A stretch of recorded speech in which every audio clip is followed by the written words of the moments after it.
আমেরিকার এক বিমানবন্দরে হঠাৎ এক অদ্ভুত ঘটনা ঘটে, যেটা পৃথিবীর ইতিহাসে এমন ঘটনা আর কখনোই ঘটেনি। বিমানবন্দরে এক অচেনা নারী অদ্ভুতভাবে ধরা পড়ে। সেই নারীকে ইমিগ্রেশন অফিসাররা যখন জিজ্ঞেস করে আপনি কোথা থেকে এসেছেন, সেই নারী ঠান্ডা গলায় বলে, আমি এসেছি টরেঞ্জা থেকে, যেখানে সময় উল্টো দিকে চলে। এটা শুনে অফিসাররা অবাক হয়ে যায়। তার হাতে থাকা পাসপোর্টে লেখা টরেঞ্জা, কিন্তু বিষয় হলো পৃথিবীতে টরেঞ্জা নামে এমন কোনো দেশই নেই যার কথা এই মহিলা বলছিল। পাসপোর্টের পৃষ্ঠাগুলো ছিল এক অদ্ভুত ভাষায় লেখা, যা কোনো সফটওয়্যারই অনুবাদ করা যায় না। এমনকি তাকে স্ক্যান করলে সিস্টেমে দেখা যায় নো হিউম্যান ম্যাচ ফাউন্ড, মানে মানুষের ডিএনএর সাথে কোনো মিল নেই। তাহলে সে কি এলিয়েন নাকি অন্য কোনো গ্রহ থেকে এসেছে, তা নিয়ে সবাই হইচই শুরু করলো। এমনকি তার লাগেজে পাওয়া যায় কিছু অদ্ভুত কয়েন, যেগুলোর উপরে ছিল 3টি সূর্যের চিহ্ন, যা পৃথিবীর কোনো দেশেরই কয়েনের সাথে মিল নেই। এমনকি তার মোবাইল ফোনে কোনো সিম কার্ডও ছিল না, তবু মোবাইলে সময় চলছিল পৃথিবীর সময়ের চেয়ে 7 ঘন্টা পিছিয়ে। আর এসব দেখে সবাই চিন্তায় পড়ে যায়, এমনটা কিভাবে সম্ভব? আর এই নারী কি আসলেই মানুষ নাকি অন্য কোনো গ্রহ থেকে এসেছে? এই খবর পুরো আমেরিকায় ছড়িয়ে যায়।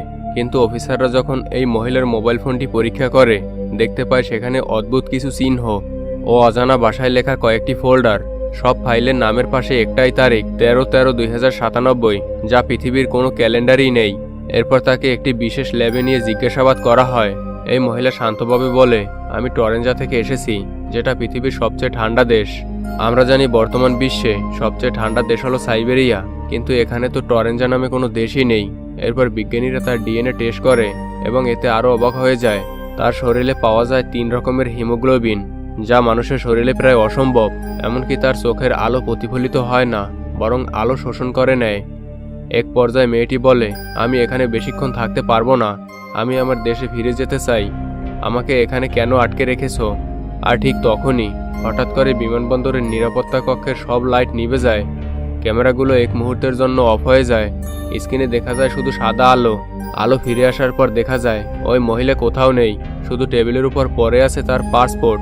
এক অফিসার বলেন, যদি সময় সত্যি উল্টো চলে, তাহলে হয়তো সে আমাদের ভবিষ্যৎ থেকে এসেছিল এবং এখন সে ফিরে গেছে তার সময়ের দেশে টরেঞ্জা। তবে প্রশ্ন থেকেই যায়, এই অজানা মহিলা কে, আর কোথা থেকে এসেছিল, কেনই বা এসেছিল, আর হঠাৎ করে কোথায় হারিয়ে গেল? তাছাড়া টরেঞ্জা নামে কোনো দেশই নেই পৃথিবীতে। তাহলে ওই নারী টরেঞ্জা দেশ থেকে কিভাবে এলো? তবে কি ভবিষ্যতে সাইবেরিয়ায় টরেঞ্জা নামে কোনো দেশ হবে? আপনার কি মনে হয়? অবশ্যই কমেন্টে জানাবেন।